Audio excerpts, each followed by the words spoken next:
And here we are with Morty, singer of Traub. I'm really excited to see you here. Thank you for coming. I'm very, very happy to be here. Thanks for having me. Hey, first of all, what's with that British accent? Is it real or is it It's a complete fraud. No, I'm really from Michigan. I really don't speak English like this. I grew up in London. I'm actually American, but I'm half French, half American, grew up in London, so I'm an extremely confused individual. Guy. Do you speak French? Yeah, I speak French. My kids are at the French school here, and I'm very involved in the French community here. So when do you use the French language? Well, dealing with your former company a lot, actually, at LVMH, it helps. Sometimes, actually, it's quite nice they don't know. They expect me to be English, so I can hear them chit-chatting in French together. And how long do you let them know? I don't let them know anything. That comes out afterwards, That's great. That's great. So anyway, how'd you get started out? So I came to America and went to University of Pennsylvania, and I decided that, like many kids, let's try Ivy League. Try to You're a brainiac. I'm a huge brainiac. Yeah, of course I am. And I decided to go into finance, and I went to JP Morgan in their investment banking division. And suffice it to say, I didn't really enjoy it that much at the time. I felt that I needed to be more hands-on into a business that really I could touch and feel. So obviously, this industry that we're both in is something that is that. So I actually met Marvin Traub circuitously. It was a random story about me trying to actually get a bunch of people to join a luxury concierge service that I helped launch in this country. And I met this legend, Marvin Traub, who was the chairman and CEO of Bloomingdale's for 22 years, and he was running his consulting business, looking for a young guy to effectively help him build the business, and he wanted someone who didn't know much, if anything, about retail. You weren't spoiled. So he said, "Come and do it my way, and I'll teach you stuff, and I'll show you the world," which is exactly what happened. And I've been with the company since 2002. Ever look back and say, I should have stayed in finance? No, well, in some ways we are in finance because we're helping run these businesses. So, Traub effectively is a business development firm. So if you hire a PR firm to do consulting in the communications field, you hire Traub to work on commercialization. So we're running their models, we're doing sensitivity analyses on whether they should do this or that kind of business, and therefore we are effectively in the business of fashion, and therefore in finance many times. So it's actually, I feel like I'm having my cake and eating it too. That's great. Me too. I love being on the radio. Well, there we go. I like all this talking and chatting and no responsibility, no pressure. I did a show about that. I wish we could change sides. You could hire me. I have a consulting business. Maybe I'll let you buy my practice and take me out of this misery. Yeah, quadruple digits. So how do you find clients in your world? Well, it's a lot of there's a lot of clients talking to their peers about what we've been doing for them. So there's a lot of the phone rings because a client has told them to. We work with companies that are growing. We apply actually troubled company analysis and mindsets to fast-growing companies because we think that obviously a company that's growing very fast is having many of the same strains as a fast-declining company. So we really are very hands-on. We want to work with companies that we believe in from a merchandising perspective because we feel very left and right brain, the finance piece, but also it's about product. It's about product, it's about brand, it's about leveraging their global brand, not just across borders, but across channels of distribution and classifications of products. So if you're in the shoe business, what other products should you or could you, or maybe not at all, be in? And so it's really fun to be able to dive into all these different businesses and see where they should or shouldn't be going. I know a number of people, partners and people that work for you. They're all really smart guys and gals. How'd you put it all together? Well, I frankly have to give Mr. Traub the full credit for that. We really had a wonderful partnership, he and I, when he sat this month, actually, 5 years ago, he passed away, and he was at his desk a week before he passed away. The guy loved this industry, he loved this business, he loved all the colleagues and friends in the business, and in fact, he lived his life very much, whether his personal and private life, as well as his business life, were very much intertwined. And so I had the great fortune of meeting you and many, Hey, many what others. did he like about me? He took a liking to me. What was that about? Yeah, I don't know. Maybe you made him smile. So there we go. There you go. And so that's really how we put it all together. And then it became about building it beyond a business that was very relatively, call it family run, namely him and a few sort of young guys, to be institutionalizing it somewhat more. And so that's where we are. So I sometimes call us a 5-year-old startup because we're 25 years old, but there's been a new chapter for the last 5 years. So let's talk a little bit about the luxury and fashion world. You give advice for a living. What do you think is going on? Why don't we talk about that? Well, you think it's the end of retail? No, I don't. I think it's actually an exciting time for retail. I think it's a flight to quality. I think the consumer is savvy and bright and engaged. I feel that we have to, as an industry, recognize that retail is not dead, but subpar retail is dead or not going to fly anymore. And it's not about just jazz hands and experience. Everyone says experience. You're not going to have be able to, at scale, put a huge amount of experience into retail.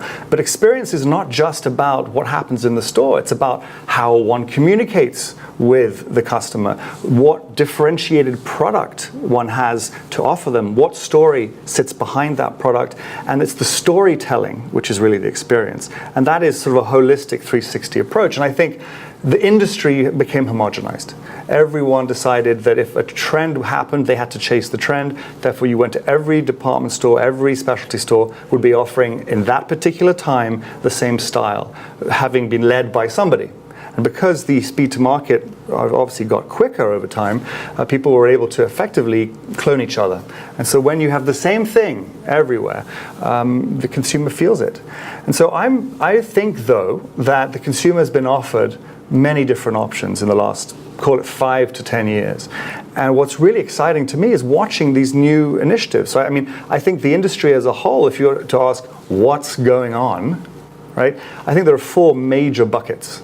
Right? So the first bucket is what we call the new Davids, the little companies that are digital natives. They're e-com. Why Davids? David and Goliath. Got so there are Thank 200 plus new Davids that have been founded, starting with the Warbies and the Warby Parker and Bonobos type companies, Everlane, which you've heard of, which is quite a big company now, mainly selling direct to consumer online. Those companies in the aggregate are doing, I think, about $2 billion. They're on average doing about 10 million each. And I think if you take the multiplier effect, because by definition, these guys, what they do is they're selling wholesale direct to the consumer.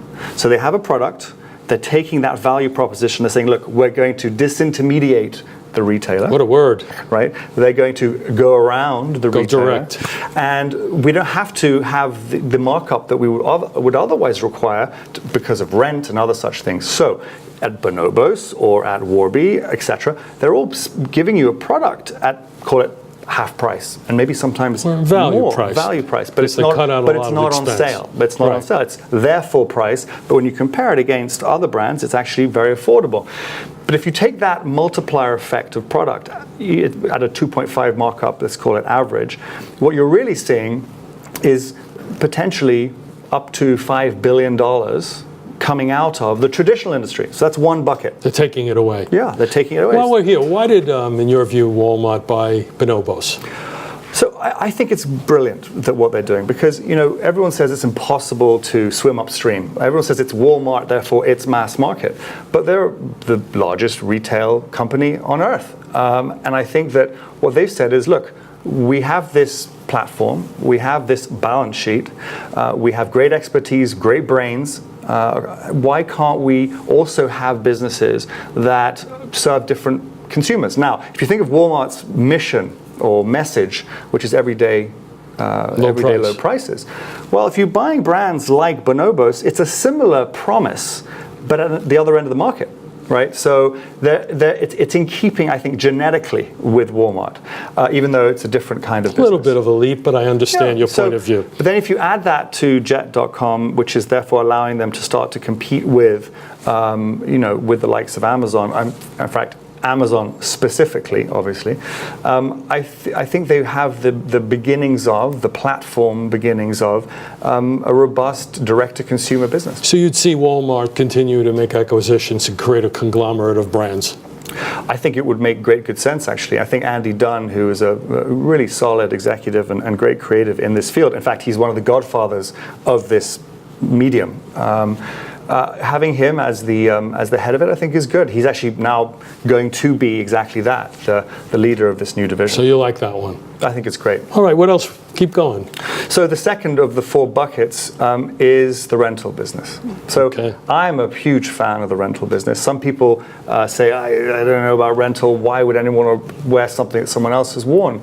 But I think it's serving a part of the market which historically, for the premium consumer, was actually being served by fast fashion, by the Zaras and the H&Ms. So you would supplement your Chanel jacket or your Jimmy Choo shoes maybe with a Gap T-shirt or with an H&M something, whatever. But now you can borrow it from a really nice brand, from a high quality classification. And then at Rent the Runway, for example, they have this service called Unlimited, which allows you to check out, like Netflix used to be before it was a digital play, to check out 3 items at any time and keep them for as long as you want.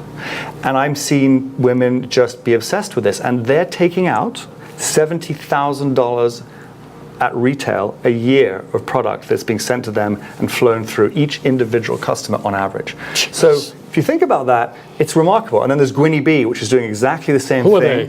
Gwynnie B is the Rent the Runway for the plus size world. I see. They are an incredible business, renting to that customer, who's an incredibly loyal customer, by the way, because frankly, I think she's been underserved by the All retail large community. sizes, when you can find something that fits you, you go with it. Yeah, so people support it. So there are companies like Eloquy and Fashion to Figure that are wonderful businesses that are dedicated to providing an elevated service to. So you think that renting customer. is scalable and it'll be around? I think you're just seeing the tip of the iceberg. I think So you'd bet your own money on I renting? would bet my own money I on wouldn't, rental. but that's okay. We don't have to agree on everything. So number 3 is the aftermarket.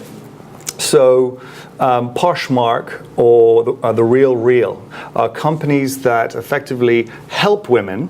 They don't just take their products that are in their closets. They actually help them. They go to their houses. They allow them to bring things to a store, which they then catalog and then have a revenue share with each of these women who want to monetize. So the personal their closets. stylists. Well, they are really asset managers, because they're taking your asset, which is maybe a Birkin bag, maybe it's a Saint Laurent dress from 10 years ago. It's sitting there, hasn't been touched in 10 years since the first time you wore it. Let's monetize it. Let's put it into the retail system. So they are going to this year. So they borrow your clothes? They put it up on. It's a digital consignment store. So you effectively are taking those products. So you take your things in the closet, you put them on. If they sell, you get paid. If not, you put it back in your closet. Exactly. And that is going to work. And so, I'll tell you, you tell me. So this year, they have said, because last year they sent $300 million, this year probably more like $400 million back to those women who have been putting up their products for sale. All right, and by the way... Well, that's not a good thing. It's not selling. They're sending it back to them. No, sorry. The cash that they've generated. Cash. Gee whiz. Right. So the good thing about that, though, is that it provides working capital to go spend that dollar back into the department store industry, etc. So it's actually quite interesting. It's sort of you can invest in new fashions to put up online. It creates open to buy. Well, I must admit, that one got by me. I wasn't watching that, but now I will. Yeah. So all right, what else is in your bucket list? And then I think the 4th major category is sort of the other bucket. And the other bucket is all these new services and concepts that have arisen, allowing for a consumer to have an experience, whether it's mainly to do with their health. So, for example, whether it's Peloton or SoulCycle or SLK or Rumble Boxing, it's about going to one of these places. It's a community activity. The tribes get together, like it's a tribal mentality. Like, how do we actually see each other and hang out together in the digital age, right? So they go and they spend $30 a pop going to one of these classes which have DJs and loud music, and it's really fun. So it's bringing nightclubs to exercise, right? So that's $30 a pop. If you go to that 3 times a week for a month, that's a Kate Spade handbag or a Coach handbag every month. And you're losing weight and getting fit. That's going into a different world. And then there's there's Headspace, the app. Headspace, that's a $17 or $18 meditation app, which has taken the world by storm. And so that's a small head shrinking dollar. Online. It's a small dollar, but there are other subscriptions on apps that people are spending their money on. They're spending a huge amount on subscriptions on their iPhones. So if you look, if consumers are actually to do an audit on how much they're spending on their devices, it would probably amount to a few $100 a month on digital subscriptions, which otherwise they may not have had. Now, obviously, there's magazines sometimes being replaced by the digital magazine, so it's a wash. Mm-hmm. But there are new things on there as well, which I think are interesting. So these services that are about trying to make one's life easier or better, I think is something that is also taking share of wallet. So if you're in business, you're in a wholesale brand or you're a retailer, what do you do about competing with these guys? So I think the important thing today, you mentioned wholesaler, this whole country has been brought up on, as an industry in retail, on the wholesale retail model. Marvin Traub would have called them the vendor community, right? Yes. And not even brands. The vernacular of the industry was never you're a brand. You're a vendor. You're a label, right? You're effectively supporting me, the retailer. And so today, I really feel that vendors, historically, really have to think of themselves as brands. We mentioned earlier a company called Adriana Papel before we came in here today, which was one of those companies, right? And they decided one day, they woke up and said, we have to become a brand. We can't just be the king or queen of dresses, the dress resource to every single department store. We should have ready-to-wear. We should have shoes and accessories. We should provide a collection-driven approach to life. So we helped them build a store format. We then took that store format and had it franchised around the world. So this brand, Adriana Papel, that used to be just, frankly, hanging dresses in the dress department, suddenly found itself with beautiful stores with multiple products in those stores, because simultaneously they went on and licensed their brand to all these other categories of goods. So ultimately, it's switching from a sort of a wholesale-driven mentality to how can we expand our horizons into direct-to-consumer, as well as creating a lifestyle and brand around the products we sell. This is Mark Weber, always in fashion. I'm with Morty, singer of Traub Industries. What a great guy and what a great company. I'm very familiar with them. But I want to challenge you on that. Okay. This vendor or wholesale community versus retailers, the power of the retailers a bunch of years back pushed everyone to start to think about, can I afford to be in business this way? So many of these people, as you say, started building their own brands by opening up their own stores, whether in regular formats or in outlet retailing. The retailer pushed them to take care of their brands and advertise. Speaking of which, you have a client called Value Retail, one of the most successful outlet proprietors in the world. The store in Bicester, UK, I think does more sales per square foot than any other mall in the world. That's correct. How's the outlet business these days? Well, I think the off-price business and the outlet business, period, is great, because the number one overwhelming response by any shopper today is value. They're looking for value because they're a very educated consumer. And so the outlet business, I think, is wonderful. I think it actually serves a different purpose than actually most brands realize. Bicester Village, which is about an hour and a half outside of London, in the middle of a field, right? Yeah, yeah. It does $4,000 a square foot, right? It's the number one per the NRF. Average for. Yeah, exactly. Stores I was with did more. Yeah, I know. It's amazing. The Dior's and everything else. I agreed. So I think what's remarkable about their approach is that it's really a travel destination. They call themselves jokingly, we're Terminal 6, referring to Terminal 5 being the big terminal at Heathrow Airport with all the shopping.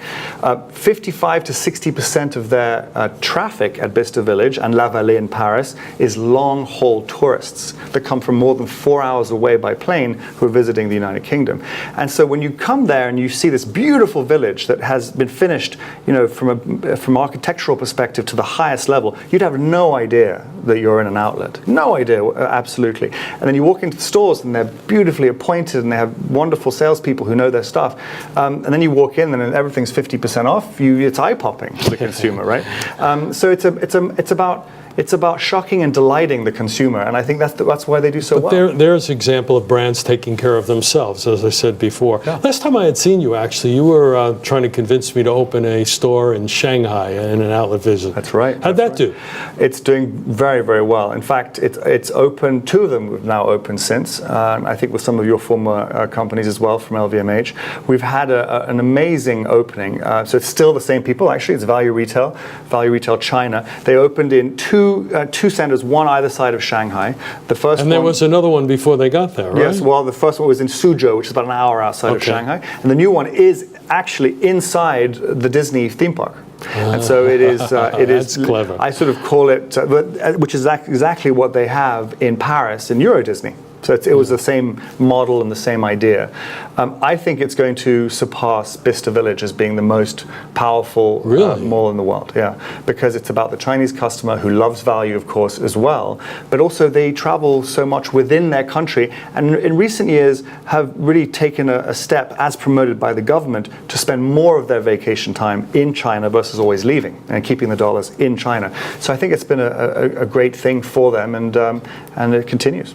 So value retailer at any price or any venue you believe in? I believe their model to be remarkable. Funnily enough, their model is they don't actually consider themselves as real estate guys, landlords, right? They have a whole team of merchants and retailers who actually oversee these centers, who actually go in and work with the brands and try and they're very tough. If you don't have the right product in your store, they give you a call and they give you a hard time. Work on assortments, work on turn, work on making sure that it's the right product, because they're very strict about it not being, made for outlet stuff. They want it to be, last season stuff, so it's authentic. How'd you get Value Retail as a client? So again, all roads point to Marvin Traub. Scott Malkin and Mr. Traub were good friends and have been great friends. In fact, they have Mr. Traub is honored by the Value Retail team in their annual golf outing, which you know about. I didn't get invited last year. Well, we have to fix that. I'm off the list. We have to fix I invited Scott Malkin to come in and talk during the summer when he was here. Give him a little extra play. He has a lot of he's traveled. He's always in China, which is part of the problem. But anyway, so it's an incredible model, and they actually have not long leases. They have very short leases, so they keep the turn. They want to have the right assortment, the right brands, and I think that retail mentality is something that is interesting about the convergence. Real estate guys can't just say, I'm the landlord, I don't know about retail. And the retailer says, I can't just say, I don't know about real estate.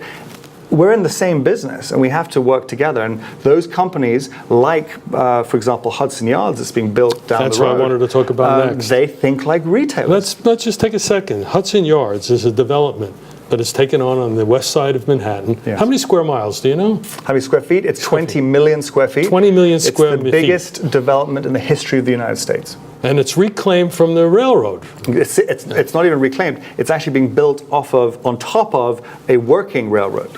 So it's where the trains go to sleep. It's the yards where they all, And on top of it, it's 20 million square feet. And they're building this complex. Exactly. That's apartment houses, places for people to live, and an amazing retail network. And offices, big Coach's headquarters are there. I think L'Oreal is going there, I think, and many of the big corporates are going there. And you're involved?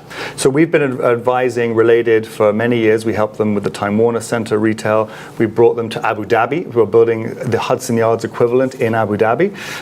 And we're working on the activations of the retail at Hudson Yards, yes. Again, we're with Morty Singer, CEO of Traub. These guys are the real deal. That's why they're on the radio with us tonight. Keep going. So Hudson Yards, when does that open? What's going on? I'm excited about it for New York. So it's opening at the end of next year. There's the famed Neiman Marcus, the first Neiman Marcus in New York City. Of course, Bergdorf Goodman is owned by Neiman Marcus, but there is no other Neiman Marcus flag in this city.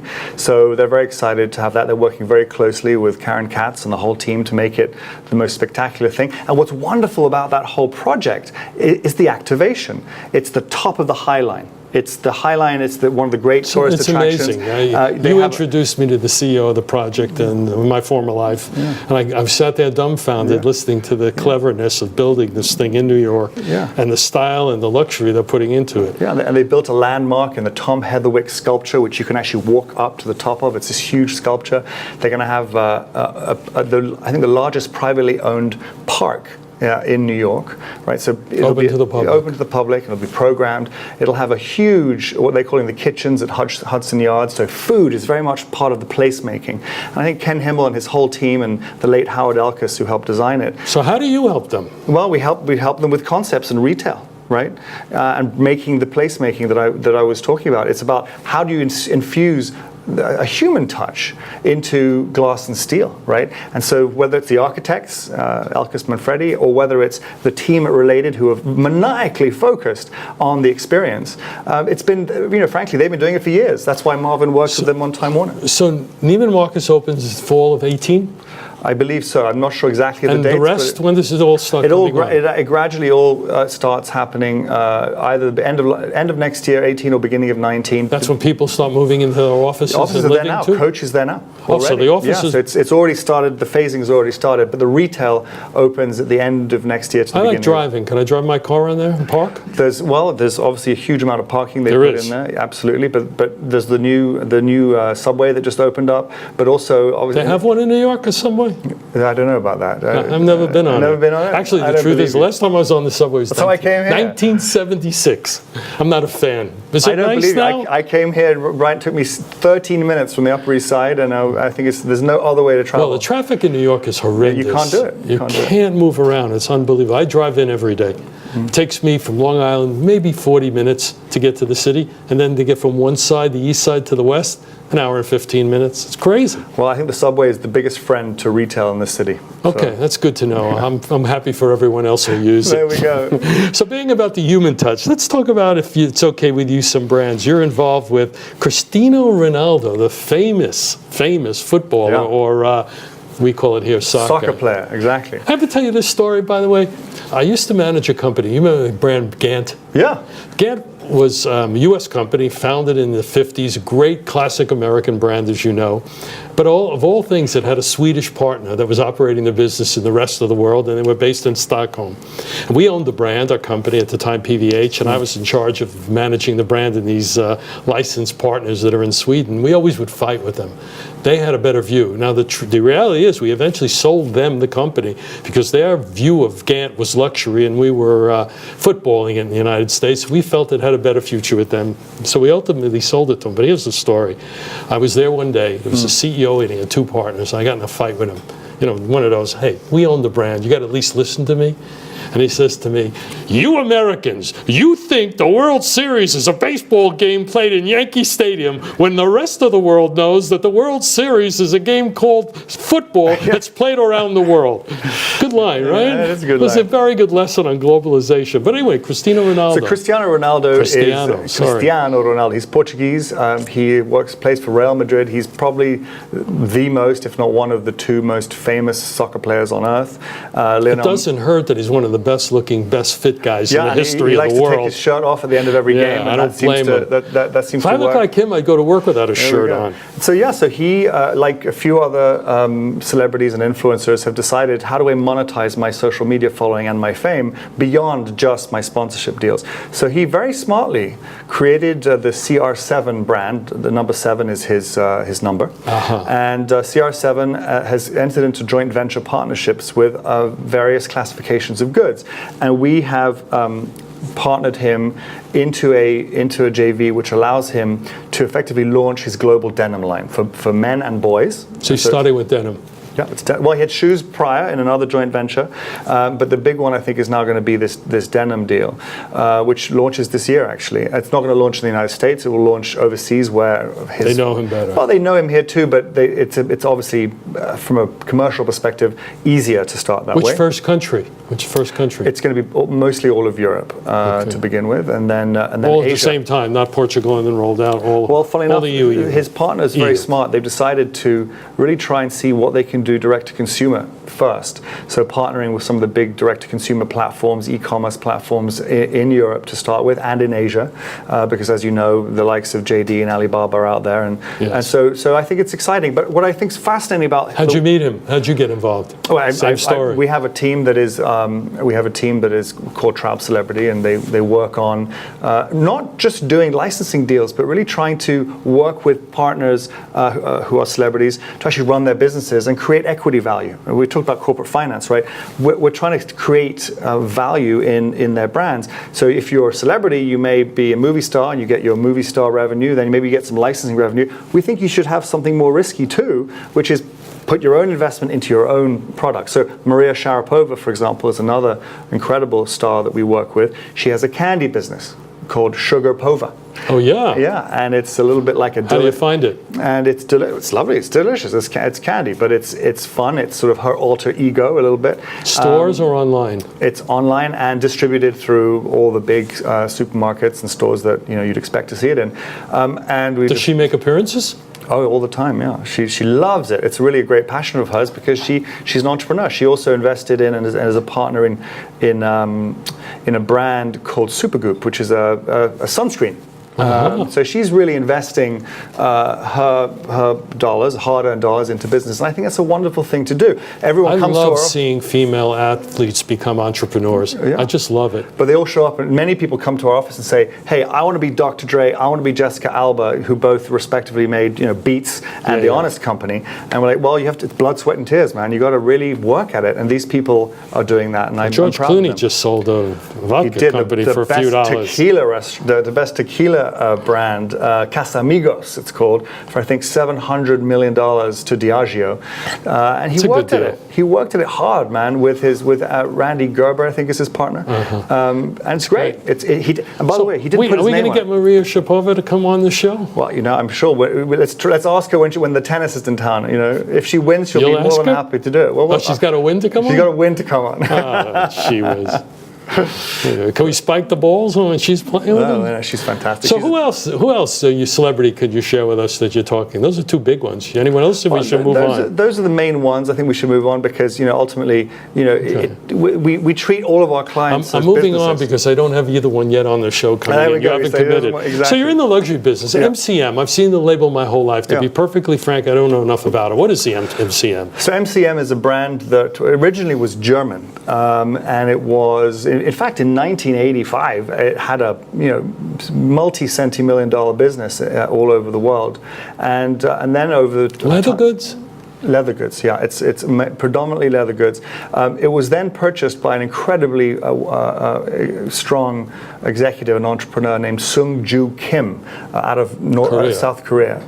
She is just a wonderful, wonderful woman. Anyway, she bought the brand and she built it into a business in Korea that rivals Vuitton in Korea, if you can believe that. No, I can't, but if you tell me, I'll believe it. So we helped them launch the business in this country, and it's now thriving. It's a very large business in this country now. And what format? Is it stores, they have online? Stores, and they distribute to department stores, and they have a big e-commerce business as well. And it's doing well? It's doing very, very well. Retail price points?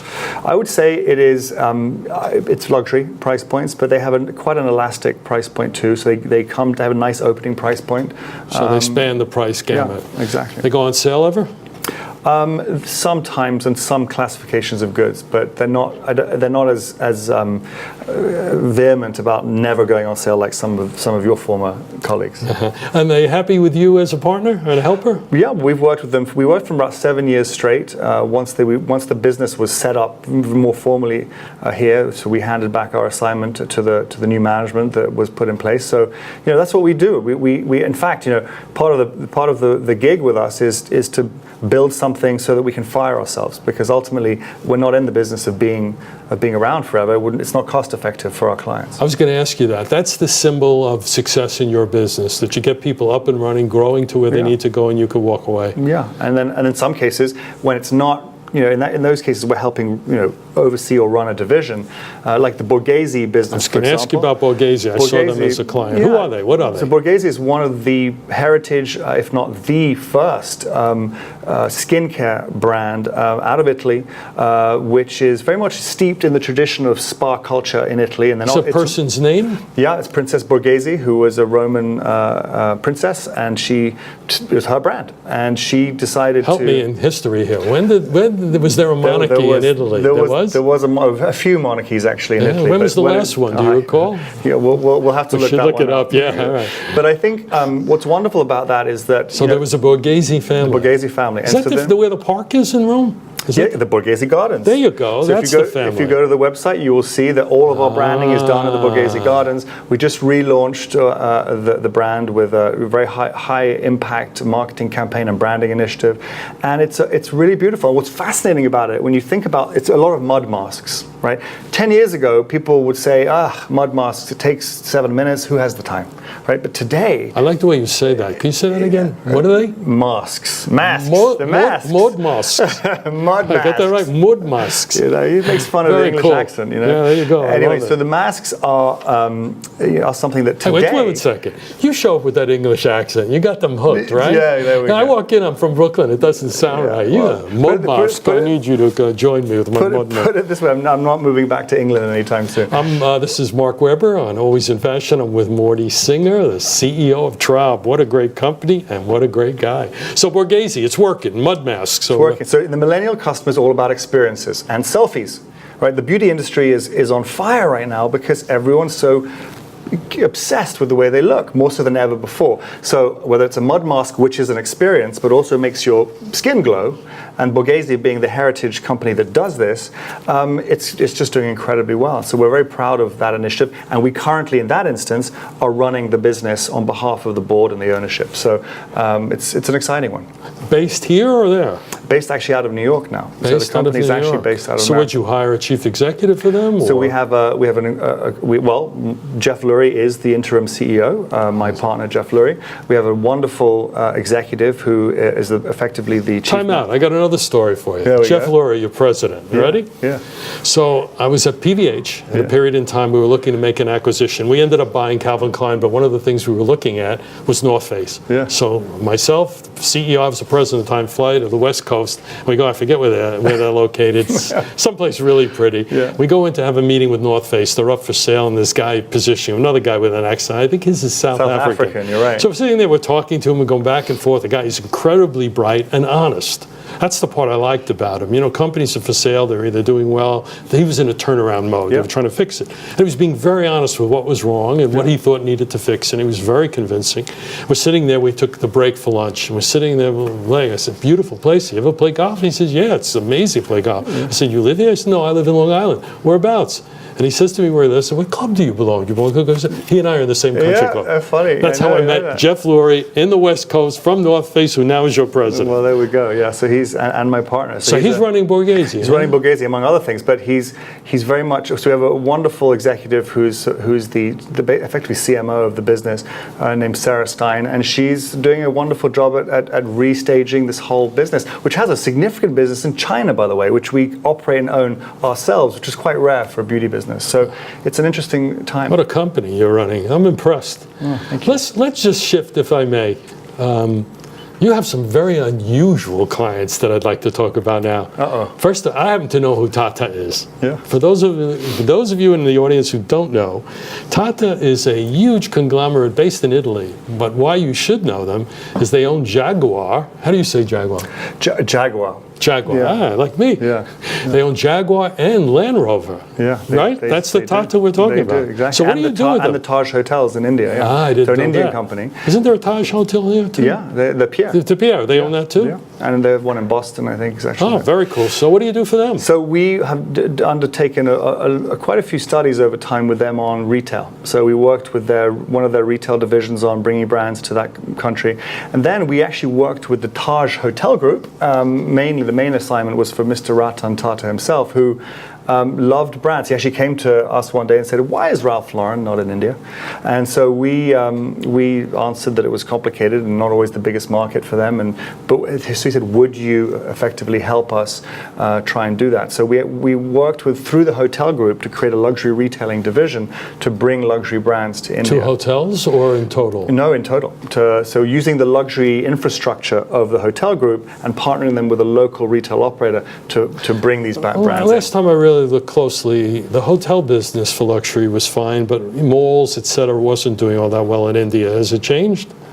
So tourism has continued to grow, but the middle class is burgeoning. So the malls, though, are being affected by the proliferation of those malls. There are too many malls. Every guy with a few bucks to rub together will go and build a mall. And therefore you have malls sitting shoulder to shoulder, which, as you know, doesn't work. And there's no planning necessarily. There's no one great. Wasn't the Emporia at one time in India the mall to go to? Yeah, so it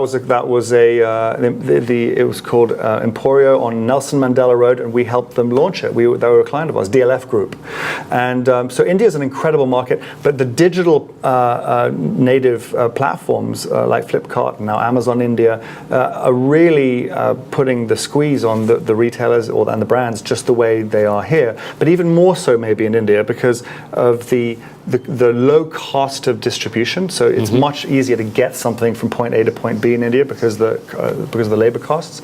It really fuels the proliferation of e-commerce businesses. So did you get Ralph into India? Did you get it? Ralph effectively did not go then. He subsequently went a few years later, and so he's there with a nice business. Not with them. Taj, or they decided not to continue with the project, but they have a good business there now. So you get a discount on Jaguar or? You're a Ferrari guy, though. Come on, don't be a I don't tell anybody that. I have this humble beginning. I don't tell them I have a fleet of cars floating around. You have pictures of Ferraris, Not on my website. Oh my God, Jesse, when you edit this, cut that out.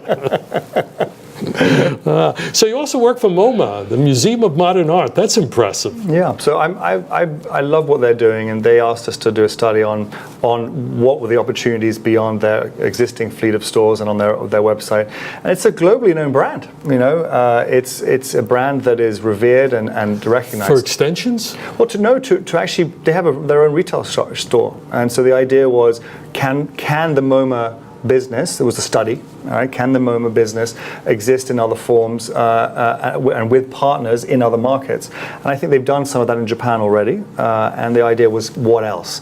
And so they're intrigued by the study. There is an opportunity, but for the time being they got a lot on their plate, and they're focusing on what they do really well, which is obviously worry about the art market. So it's a but aren't they limited on what they can put in their store? Like books and little things here and there, or they can put whatever. They have really fun. You should check out the store. It's a beautiful store which has all kinds of design-focused gifting and home merchandise, whether it be statues or pieces of art that you can put in the kitchen, or cookware, tableware. Really fun and beautiful. A little bit like Design Within Reach, but MoMA style. I mean, it's really fun. So you enjoy that? Yeah, it was a good group of people too. And back to our business, Scotch and Soda, brand that I happened to notice walking down the street one day. Yeah. Caught him, stopped me cold, started looking at him. Yeah. What are your involvement there? So we actually helped sell the company to Sun Capital. It was actually originally going to be to Interesting Kelwood. You say. Do you know that I introduced them, I believe, to LVMH? Really? Yeah. Right. I don't remember what happened. I remember either they got a call and asked me what I thought of the company, or I heard... Oh, well, that was probably us. It might have been you asking me to make an introduction. Yeah. I don't know what happened. Yeah, it was. Yeah. So they sold it to Sun Capital. Sun Capital, and the three founders who are fantastic entrepreneurs built a very robust business in basically Benelux. All right, and I'm a big believer in these. Tell everybody what Benelux is Belgium, Holland, Luxembourg, etc. Thank you. And they then decided to go global, and they thought that they would be better served by having a big conglomerate doing that with and for them. So they asked us to help them find a partner, and so that's what we did. And they're still there. Oh yeah, they've grown, and they're doing what they hope to do. So it's good business. This is fantastic. I'm very impressed. I'm with Morty Singer, the CEO of Traub.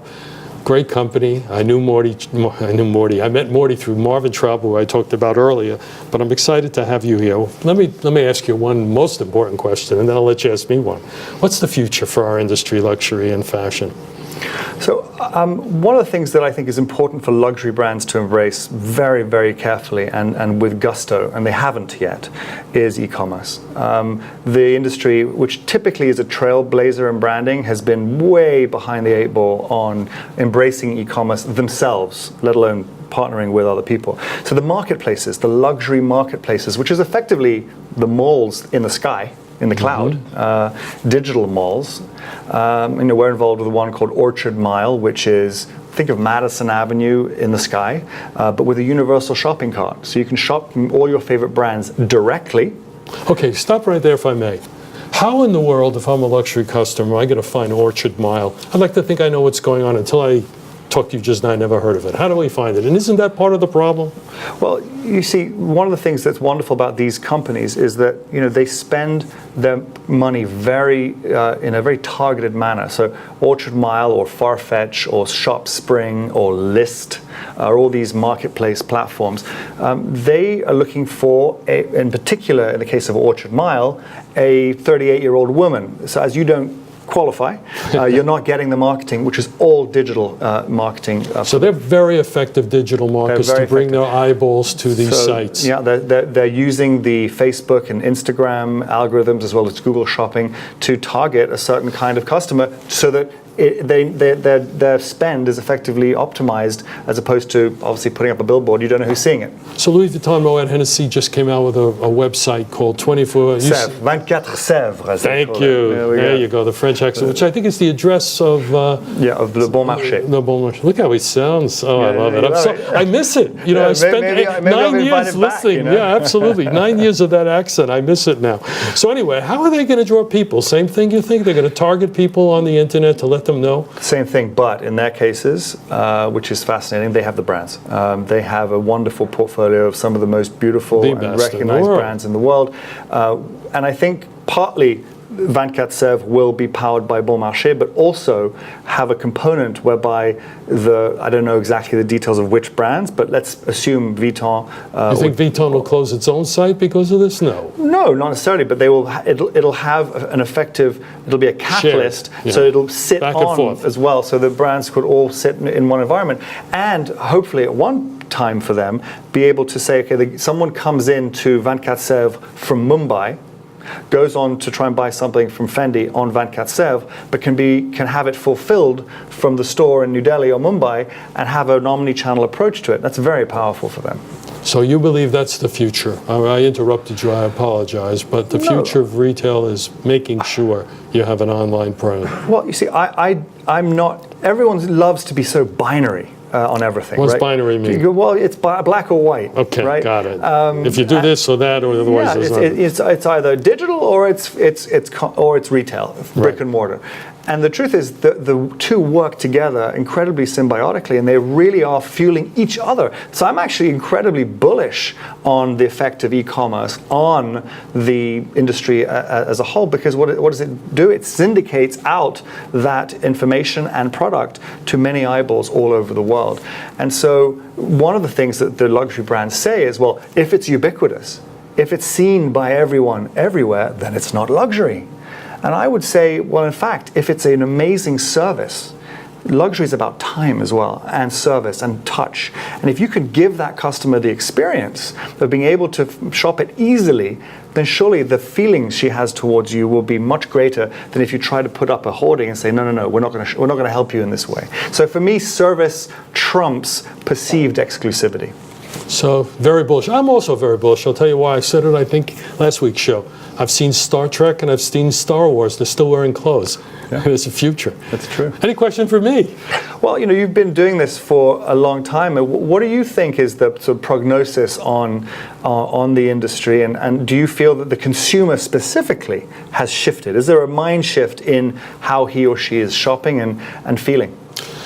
I, like you, are very bullish on this industry. I believe after music and Hollywood, the most exciting thing to young people are fashion and clothes and all that goes along with it. And people like to look good. As I say, I never saw anyone wake up in the morning, look in the mirror and say, how do I not look good today?